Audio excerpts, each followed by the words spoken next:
Okay, our heroes, the Silverin and the Skurrid, have just placed a couple of the stones into the matching slots. Their friend, the Dark Elf, is down, having been bitten by a spider. The big beast Felrak bursts into the room. The onlookers are abuzz with excitement as the battle commences. As he comes into the room, Felrak beams shoot from his eyes and absolutely blast the Silverin. A critical hit. Shards of wood go everywhere, go flying.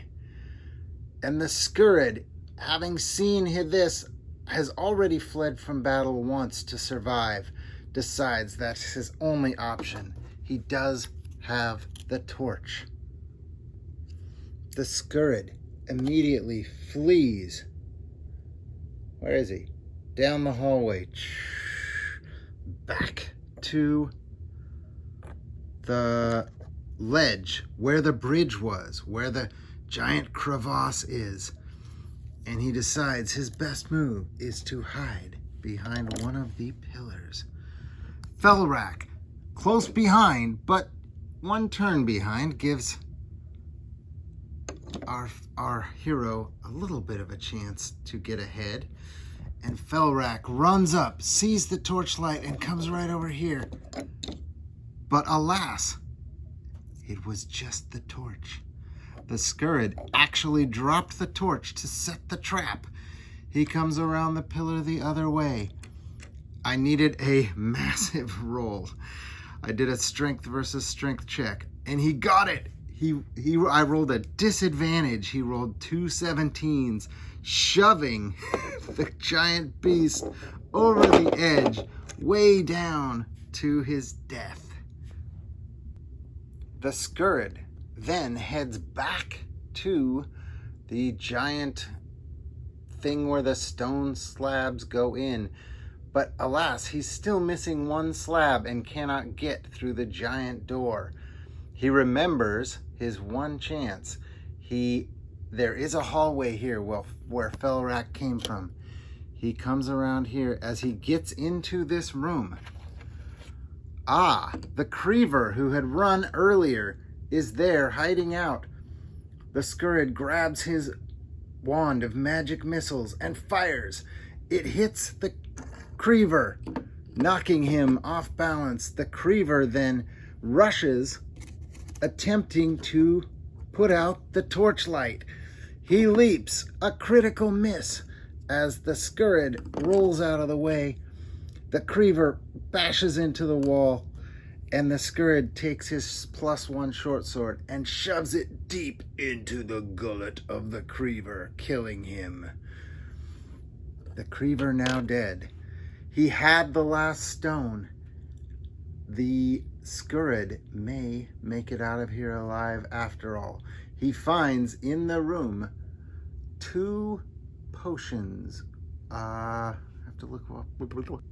One of the potions he cannot yet determine the nature of, but the other one, with a little taste and his high intelligence, he's able to determine that it is a bottle of health tonic that can restore 1 hit point to a downed ally or somebody.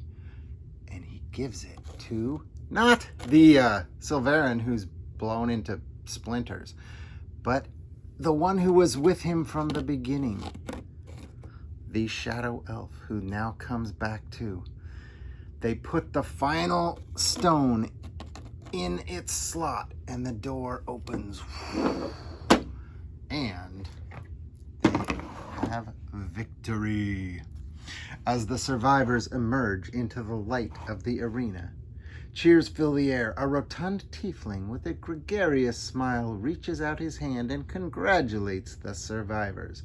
He introduces himself as High Provost Belial.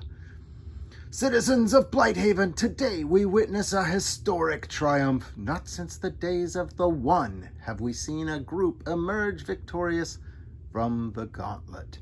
These brave adventurers have proven their mettle and showcased the strength of our city. Let us celebrate their remarkable achievement in the bright future that lies ahead for Blighthaven. They are going to be escorted to the Champions Chambers. They get cleaned up, fed, rested, and ready for what next awaits. Oh yeah, there's our audience too. They're each awarded 200 pieces of gold, and they will level up to level 2. And so I had to, I had recorded the episode with dice and everything, and it just didn't work out great. So I decided to try a little cinematic finish to the final battle there. It was a little hairy at times, and I sped up a couple of the parts of battle just for the sake of it being a little easier to watch. But I did make, I was like, what do I do here? I'm gonna die in a head-to-head battle. And then I thought to run back to that where the big fault was. So that was our only chance. I did need a pretty miraculous roll to make that happen. And I'm not sure where I go from here. We'll see. I might keep these two characters together and start a little adventure with them. But that concludes the Lottery of the Lost solo adventure. Hope you guys kind of enjoyed that. It was fun. It was really cool to do that. And I did end up surviving just barely. The Scurrid had a damage reduction from the glyphs a couple last episode, I think, where that really came in handy because he actually did get hit a couple times in those battles, but it wasn't enough to kill him because he had a 6-point damage reduction. So anyway, I'm Bradu. Thanks for watching. Hopefully that was cool for you. And now let's see if I can turn this off without